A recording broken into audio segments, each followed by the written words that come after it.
সুপ্রিয় শিক্ষার্থী, আজ আমরা আলোচনা করব নবম দশম শ্রেণীর পদার্থবিজ্ঞানের দ্বিতীয় অধ্যায় নিয়ে। দ্বিতীয় অধ্যায় দেখো আমাদের কি আছে, গতি। কি আছে? গতি। গতি নিয়ে আলোচনা করতে গেলে আমাদের প্রথমে আসে প্রসঙ্গ কাঠামো। তাহলে প্রসঙ্গ কাঠামো কি? দেখো প্রসঙ্গ কাঠামো, তাহলে আমরা প্রসঙ্গ কাঠামোর সূত্রটা দেখে নিই। প্রসঙ্গ প্রসঙ্গ কাঠামো কাঠামো প্রসঙ্গ কাঠামো হলো কোন বিন্দুর অবস্থান যার সাহায্যে নির্ণয় করা হয়। কোন বিন্দুর অবস্থান, কোন বিন্দুর অবস্থান অবস্থান যার সাহায্যে নির্ণয় করা হয় তাকে প্রসঙ্গ কাঠামো বলে। প্রসঙ্গ কাঠামো বলে কোন বিন্দুর অবস্থান যার সাহায্যে নির্ণয় করা হয় তাকে প্রসঙ্গ কাঠামো বলে। এখন বুঝো এই যে প্রসঙ্গ কাঠামো কেন দরকার। কারণ হলো আমরা স্থিতিশীল না গতিশীল এটা কিভাবে বুঝবো। মনে করো তুমি ভাবছো তুমি স্থির আছো, বসে আছো, তুমি স্থির, কিন্তু কেন তুমি স্থির? দেখো আমরা কোনো বস্তুর সাপেক্ষে বা কোনো কিছুর সাপেক্ষে নিজেকে স্থির মনে করি। যার সাপেক্ষে আমরা কল্পনা করি সেটাই হলো তোমার প্রসঙ্গ কাঠামো। মনে করো প্রসঙ্গ কাঠামো বলতে তুমি মনে করো এখানে এক ব্যক্তি আছে, মনে করো এখানে এক ব্যক্তি, মনে করো এই ব্যক্তি চলছে, এই রাস্তা দিয়ে চলছে, এই ব্যক্তি রাস্তা দিয়ে চলছে। এখন আমাদের এই যে এই ব্যক্তি, আমি এখানে একটা ব্যক্তি কি আছে, দাঁড়িয়ে আছে, এখানে একটা ব্যক্তি দাঁড়িয়ে আছে। তাহলে এখানে এই ব্যক্তি কি স্থির, ব্যক্তি স্থির হয়ে কি দাঁড়িয়ে আছে, আর এই ব্যক্তি চলমান। তাহলে প্রসঙ্গ কাঠামোটা কি? আমরা চলমান কি এখান থেকে পর্যবেক্ষণ করছে কোন ব্যক্তি, এই ব্যক্তিকে পর্যবেক্ষণ করছে, তাহলে এটাকে স্থির ধরে তাহলে এটা কি হবে, গতিশীল। তার মানে কি এর সাপেক্ষে এটা গতিশীল, আর যার সাপেক্ষে এটার তুলনা করা হয় সেটা হলো কি প্রসঙ্গ কাঠামো। মানে এই গতি নিয়ে আলোচনা করতে গেলে আমাদের প্রথমে আসে স্থিতি আর গতি। দেখো স্থিতি আর গতি, এই স্থিতি আর গতি নিয়ে আলোচনা করতে গেলে আমাদের কি আসবে, প্রসঙ্গ কাঠামো। তা আমরা জানি প্রসঙ্গ কাঠামো কাকে বলে, কোন বিন্দুর সাপেক্ষে বা যার সাপেক্ষে কোন বিন্দুর অবস্থান নির্ণয় করা হয় তাকে বলা হয় প্রসঙ্গ কাঠামো। যার সাথে কোন বিন্দুর অবস্থান বা যার সাপেক্ষে কোন বিন্দুর অবস্থান নির্ণয় করা হয় তাকে বলা হয় প্রসঙ্গ কাঠামো। তাইলে প্রসঙ্গ কাঠামো আমরা গতি বা স্থিতি আলোচনা করার সময় প্রসঙ্গ কাঠামো ধরবো পরিপার্শ্বকে বা পরিবেশকে কি ধরবো, প্রসঙ্গ কাঠামো ধরবো, বা পরিবেশের কোন বস্তুকে আমরা কি ধরবো, প্রসঙ্গ কাঠামো ধরবো। তাহলে আমার সংজ্ঞাটা কি আসে, স্থিতি সময়ের সাথে পরিপার্শ্বের সাপেক্ষে কোন বস্তুর অবস্থানের পরিবর্তন না হলে তাকে স্থিতিশীল বলে। তার মানে সময়ের পরিবর্তনের সাথে যদি পরিপার্শ্বের সাপেক্ষে কোন বস্তুর অবস্থানের পরিবর্তন না হলে তাকে বলা হয় স্থিতিশীল, আর এই অবস্থার অপরিবর্তিত থাকে স্থিতি বলে। ঠিক গতি সেম জিনিস, কি হবে, সময়ের সাথে পরিপার্শ্বের সাপেক্ষে কোন বস্তুর অবস্থানের পরিবর্তন হলে তাকে গতিশীল বলে। এই অবস্থার পরিবর্তন হওয়াকে গতি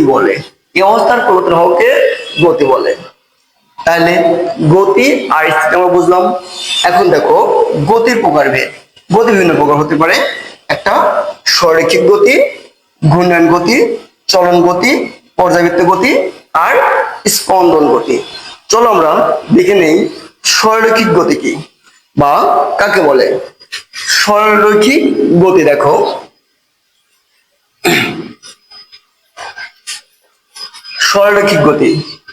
সরল রৈখিক গতি।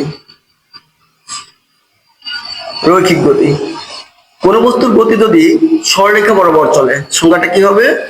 কোন বস্তুর গতি যদি সরলরেখা বরাবর চলে তাকে সরৈখিক গতি বলে।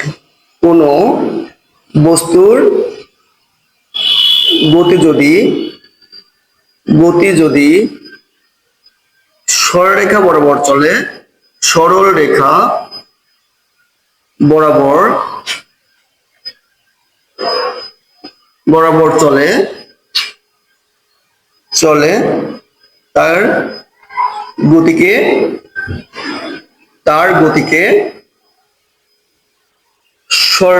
সরল রৈখিক গতি বলে।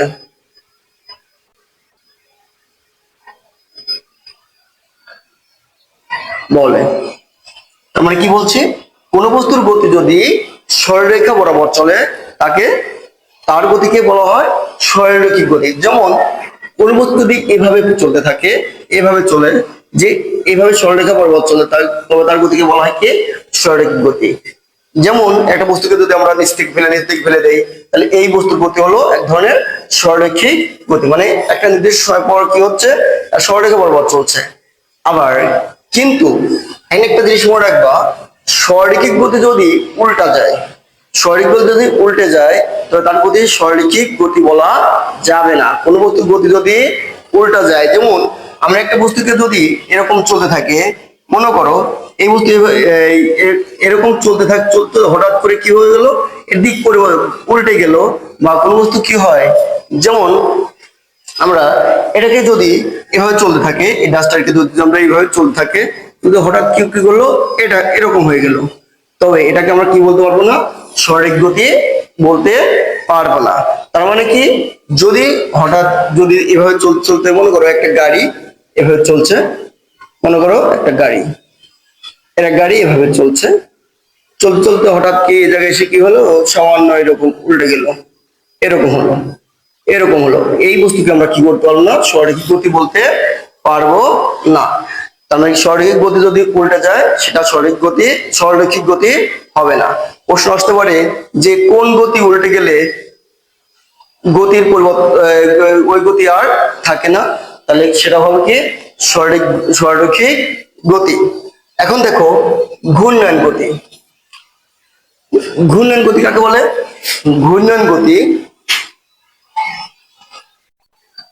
গতি, কোন বস্তুর গতি যদি কোনো বস্তুর গতি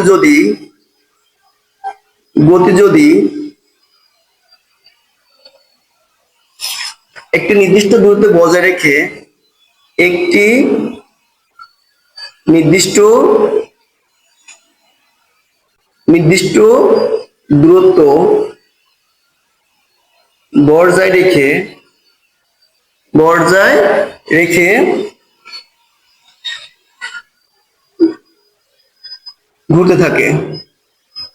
ঘুরতে থাকে তাকে ঘূর্ণয়ন গতি বলে। যেমন খেয়াল করো, এমন হতে পারে যে একটা বস্তু এরকম একটা নির্দিষ্ট, মনে করো এখান থেকে এইটা কি হচ্ছে, একটা বিন্দুকে কেন্দ্র করে ঘুরছে, একটা নির্দিষ্ট দূরত্বে বজায় রেখে এরা কি হচ্ছে, সবসময় ঘুরতে থাকে, তার গতিকে বলা হয় কি? ঘূর্ণয়ন গতি। যেমন কি হতে পারে, যেমন ঘড়ির কাঁটার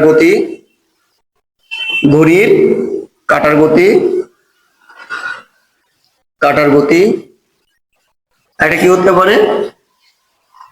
বৈদ্যুতিক পাখার গতি,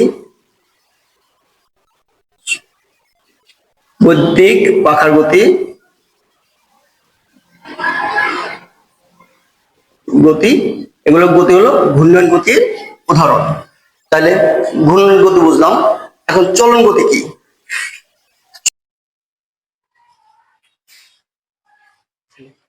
চলন গতি কি? চলন গতি হলো যদি কোনো বস্তুর গতি এমন হয়, একটি নির্দিষ্ট সময়ে সকল কণার দূরত্ব সমান হয়, তবে তার গতিকে চলন গতি বলে। ধরো দেখো আমরা কি লিখতে পারি, মনে করো একটা বস্তু বা একটা গাড়ি মনে করো একটা গাড়ি, এখানে দুটি চাকা দূরত্ব আছে এ এ আর কত বি, এ আর বি অবস্থানে আছে। একটা নির্দিষ্ট সময় পর পর পর এরা কি হলো, এদের দূরত্বের পরিবর্তন হলো। মনে করো প্রথম জায়গায় এই জায়গা আসলো, তাহলে গাড়িটা এই বিন্দুতে আসলো। তাহলে প্রথম জায়গা কোন জায়গা আসলো, গাড়িটা হলো প্রথম জায়গা আমাদের একটু পরিবর্তন হলো, যে গাড়িটা আমাদের কি হলো, প্রথম জায়গা এই জায়গা, দ্বিতীয় জায়গা এই জায়গা আসলো। তার মানে এখানে এ ডট বি ডট। এখন খেয়াল করো, এখন যদি আমরা ধরি যে এই যে এখান থেকে এটার দূরত্ব আর এখান থেকে এইটার দূরত্ব, এই দুটি দূরত্ব সমান, এই দুই দূরত্ব কি হবে, সমান হবে, তখন এই গতিকে বলা হয় চলন গতি। অথবা মনে করো তুমি একটা বস্তুকে এইভাবে সরাচ্ছ, দুটি দণ্ড তুমি এইভাবে করে তুমি সরা দিচ্ছ, তাহলে এইভাবে এক অবস্থায় এই জায়গায় আসলাম, আবার এখান থেকে কি সমান সময় এই জায়গায় আসলাম। তাইলে কি হচ্ছে, একটা সময় দেখা যাচ্ছে এখান থেকে এই দূরত্ব, এই দূরত্ব, আবার এখান থেকে এই দূরত্ব, এই দূরত্ব, এই যে সমান দূরত্ব করছে এ বি সি ডি, এ এটা ডি ই এফ জি, এই যে প্রতিটা কণা কি করতেছে, সমান দূরত্ব অতিক্রম করছে, একে বলা হয় চলন গতি। কিন্তু যদি এমন হতো যে কণাগুলো এরকম আছে, যে এরকম, আর আমি এরকম দিলাম, এরকম আছে, আমরা আরেকটা দিলাম এরকম, তাহলে এই দূরত্ব এখান থেকে যে দূরত্ব পাবো, এই দূরত্ব কোনো সময় কি হতে পারবে না, সমান হতে পারবে না, কম বেশি কি হবে, একটা কম বেশি ক্রিয়েট হবে। তাহলে এই গতিকে কি বলা যাবে না, চলন গতি বলা যাবে না। চলন গতি হওয়ার শর্ত হলো সকল কণা একটা নির্দিষ্ট সময় পর পর সমান দূরত্ব অতিক্রম করবে, তো সেই গতিকে বলা হয় চলন গতি। তাইলে এখন দেখো, চলন গতি গেল, আমাদের কি আছে, পর্যায়বৃত্ত গতি। তাহলে পর্যায়বৃত্ত গতি কাকে বলে, দেখো পর্যায়বৃত্ত গতি, যদি কোনো বস্তুর গতি একটা নির্দিষ্ট সময় পর পর একটা নির্দিষ্ট বিন্দুকে অতিক্রম করে, তবে তার গতিকে বলা হয় পর্যায়বৃত্ত গতি। যদি কোনো বস্তুর গতি, কোনো বস্তুর গতি একটা নির্দিষ্ট সময় পর পর নির্দিষ্ট সময় সময় পর পর একটা নির্দিষ্ট দূরত্ব অতিক্রম করে, একটি নির্দিষ্ট নির্দিষ্ট দূরত্ব অতিক্রম করে, তাকে পর্যায়বৃত্ত গতি বলে, গতি বলে।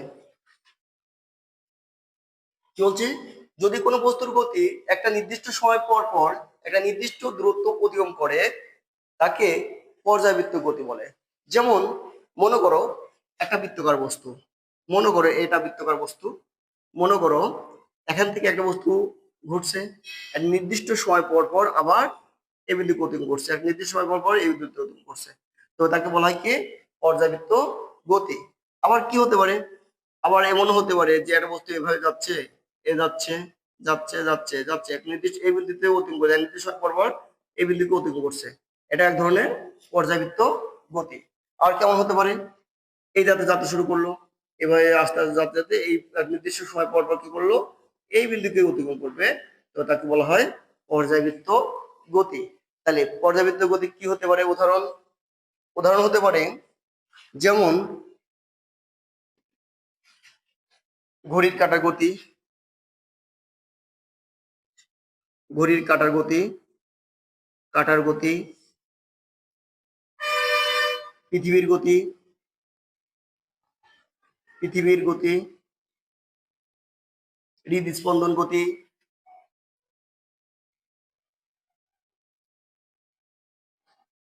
হৃদস্পন্দন গতি, এগুলো কি কোন গতি উদাহরণ? পর্যায়বৃত্ত গতির উদাহরণ। এই পর্যায়বৃত্ত গতি হতে হলে যে বৃত্তের মধ্যে করতে হবে তা না, শর্ত হলো একটা নির্দিষ্ট সময় পর পর একই দূরত্ব অতিক্রম করবে, তো তাকে বলা হয় কি পর্যায়বৃত্ত গতি। এখন আমাদের আছে কি স্পন্দন গতি। স্পন্দন গতিটা কি দেখো, স্পন্দন গতি বুঝতে হলে আমাদের দেখতে হবে, দেখেন একটু বোঝো, স্পন্দন গতি, স্পন্দন স্পন্দন গতি,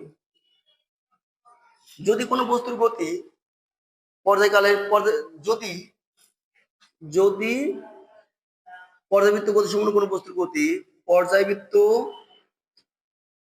বৃত্ত গতি সম্পন্ন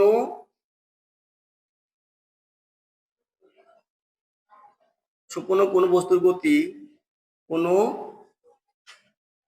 বস্তুর গতি গতি পর্যায়কালের অর্ধেক সময়, পর্যায়কালের অর্ধেক সময় একদিকে, বাকি অর্ধেক